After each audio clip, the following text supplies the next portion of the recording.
అందరికీ నమస్కారం అండి. ప్రతి ఒక్కరూ అదృష్టం కలిసి రావాలని కోరుకుంటారు. అయితే కొంతమందికి మాత్రమే అదృష్టం కలిసొస్తుంది. మనము ప్రతిరోజు కొన్ని ముఖ్యమైన నియమాలను పాటించినట్లయితే మన తలరాతను మనమే మార్చుకోవచ్చు. ఇంటి సంపద రెట్టింపు కావాలంటే ప్రతి ఒక్కరూ తప్పనిసరిగా పాటించాల్సిన కొన్ని ముఖ్యమైన నియమాలను గురించి ఇప్పుడు మనం తెలుసుకుందాము. మనము డబ్బు పెట్టుకునే బీరువా విషయంలో ప్రతి ఒక్కరూ చాలా జాగ్రత్తగా ఉండాలి. ఇంట్లో బీరువాని ఎప్పుడు నైరుతి మూలలోనే పెట్టుకోవాలి. లేదా ఉత్తరముఖంగా బీరువా ఉండాలి. బీరువా గనక సరైన దిశలో లేకపోయినట్లయితే ఇంట్లో ఆర్థిక నష్టాలు ఏర్పడతాయి. చాలామంది ఇళ్లలో కుబేర యంత్రం ఉంటుంది. సంపదకు అధిపతి కుబేరుడు కాబట్టి ఈశాన్యంలో కుబేర యంత్రాన్ని పెట్టుకుంటే డబ్బు పెరిగే అవకాశాలు ఎక్కువగా ఉంటాయి. చాలామంది మగవాళ్ళు భోజనం చేసిన తర్వాత తిన్న ప్లేట్లో చేతులు కడుక్కుంటారు. అలా అసలు ఎప్పుడూ చేయకూడదు. తిన్న ప్లేట్లో చేతులు కడుక్కుంటే లక్ష్మీదేవి అసంతృప్తికి గురవుతుంది. ఇంటి ఆదాయము తగ్గిపోయి ఆర్థిక ఇబ్బందులు ఏర్పడతాయి. లక్ష్మీదేవి యొక్క ఆశీర్వాదం ఉన్నట్లయితే ఇంట్లోకి డబ్బు పుష్కలంగా వస్తుంది. శుక్రవారము స్త్రీలు పూజ చేసేటప్పుడు అమ్మవారికి నైవేద్యంగా ఎండు ద్రాక్షను నివేదించాలి. అలాగే శుక్రవారము అమ్మవారికి ఎర్ర గులాబీ పూలతో పూజ చేసినట్లయితే లక్ష్మీదేవి యొక్క అనుగ్రహం తప్పకుండా కలుగుతుంది. ప్రతిరోజు ఉదయము నిద్రలేవగానే వినాయకుడి ఫోటోను చూస్తే మంచిది. జాతకంలో అదృష్టం పెరుగుతుంది. సంపద పెరగాలి అనుకునేవారు పర్సులో 5 యాలకులు పెట్టుకున్నట్లయితే లక్ష్మీ కటాక్షం సంపూర్ణంగా లభిస్తుంది. పెళ్ళైన స్త్రీలు తప్పనిసరిగా ఆకుపచ్చ రంగు గాజులు కానీ ఎరుపు రంగు గాజులు కానీ వేసుకోవాలి. అప్పుడు భర్త యొక్క ఆయుష్ సంపద కూడా పెరుగుతుంది.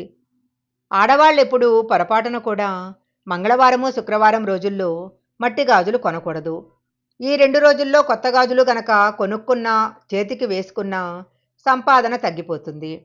వివాహమైన స్త్రీలు పుట్టింటికి వెళ్ళినప్పుడు ఒక నెమలి పింఛాన్ని తెచ్చుకున్నట్లయితే ఎంతో మంచిది. పచ్చళ్ళు గనక పుట్టింటి నుంచి తెచ్చుకుంటే పేదరికం ఏర్పడుతుంది. ప్రతి ఒక్కరి ఇంట్లో ఈ మధ్యకాలంలో మనీ ప్లాంట్ మొక్కను పెంచుకుంటున్నారు. ఇంటికి ఆగ్నేయ దిశలో మనీ ప్లాంట్ మొక్కను పెంచుకుంటే మంచిది. బీరువాను లక్ష్మీ స్వరూపంగా భావిస్తాం కాబట్టి ఒక ఎర్రటి వస్త్రంలో ఒక పసుపు కొమ్మును పెట్టి బీరువాలో పెట్టుకోవాలి. లక్ష్మీదేవి అనుగ్రహంతో విపరీతమైన ధనప్రాప్తి కలుగుతుంది. ప్రతిరోజు ఉదయము పక్షులకు బియ్యపు గింజలు వేయాలి.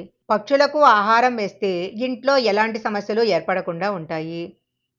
ఇంటిని ఎప్పుడూ కూడా పరిశుభ్రంగా ఉంచుకోవాలి. పనికిరాని వస్తువులు, విరిగిపోయిన వస్తువులు, పాత న్యూస్ పేపర్లు మొదలైన వాటినన్నింటినీ కూడా ఎప్పటికప్పుడు తొలగిస్తూ ఉండాలి. పరిశుభ్రత ఎక్కడ ఉంటే అక్కడ లక్ష్మీదేవి స్థిర నివాసం ఉంటుంది. వారానికి ఒక్కసారైనా ఇల్లంతా సాంబ్రాణి పొగ వేయాలి.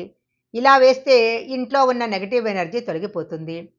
ప్రతి శనివారము రావి చెట్టు కింద దీపం వెలిగించి రావి చెట్టుకు 3 ప్రదక్షిణాలు చేస్తే కోరిన కోరికలన్నీ నెరవేరుతాయి. లక్ష్మీదేవి అనుగ్రహం కలగాలంటే ఇంట్లో ఏనుగు విగ్రహం ఉంటే చాలా మంచిది. ఇంటి ఉత్తర దిశలో ఒక చిన్న ఏనుగు విగ్రహాన్ని పెట్టుకుంటే చాలా మంచిది. వాస్తు ప్రకారము గోమతీ చక్రాలకు చాలా దైవశక్తి ఉంటుంది. పూజా గదిలో గోమతీ చక్రాలు ఉన్నట్లయితే లక్ష్మీదేవి యొక్క అనుగ్రహం తప్పకుండా కలుగుతుంది. వివాహమైన స్త్రీలు ప్రతి శుక్రవారము తప్పనిసరిగా కాళ్లకు పసుపు రాసుకోవాలి. ప్రతి శుక్రవారము ఇంటి గడపకు పసుపు రాసి కుంకుమ బొట్లు పెట్టుకోవాలి. ఇంటి గడపకు పసుపు రాసినట్లయితే ఇంట్లోకి దైవశక్తులు ప్రవేశిస్తాయి. భార్యాభర్తలు ఎప్పుడూ విరిగిపోయిన మంచాలపైన పడుకోకూడదు. పొరపాటున కూడా ఇనుప మంచాలపైన అస్సలు నిద్రపోకూడదు. ఇనుప మంచాలపైన నిద్రపోయినట్లయితే ఇంట్లో పేదరికం ఏర్పడుతుంది. బెడ్రూమ్లో ఎప్పుడూ చీపుర్లు, డస్ట్బిన్లు పెట్టుకోకూడదు. భర్త ఏదైనా పని మీద బయటికి వెళ్ళినప్పుడు వెంటనే ఇంటి తలుపులు వేయకూడదు. అలాగే భర్త బయటికి వెళ్ళిన తర్వాత చీపురుతో ఇంటిని తుడవకూడదు. ఈ తప్పులు గనక చేసినట్లయితే బయటికి వెళ్ళిన భర్త పనుల్లో అనేక ఆటంకాలు ఏర్పడతాయి. ఇంటికి నరదృష్టి తగిలినట్లయితే ఎన్నో సమస్యలు ఏర్పడతాయి. ప్రతి ఒక్కరి ఇంటి ముందు తప్పనిసరిగా నరదృష్టి పోవటానికి బూడిద గుమ్మడికాయను ఏర్పాటు చేసుకోవాలి. ఇంటి గుమ్మం ముందు వినాయకుడి చిత్రపటాన్ని కానీ పంచముఖ ఆంజనేయ స్వామి పటాన్ని కానీ పెట్టుకోవాలి. ఇలా చేస్తే ఇంట్లోకి ఎలాంటి దుష్టశక్తులు ప్రవేశించకుండా ఉంటాయి. ప్రతి శుక్రవారము ఇంటి ప్రధాన ద్వారానికి మామిడాకుల తోరణాన్ని కట్టినట్లయితే ఇంట్లో పాజిటివ్ ఎనర్జీ వ్యాపిస్తుంది. అయితే ఇంటికి కట్టిన మామిడాకులు ఎండిపోక ముందే తీసేయాలి.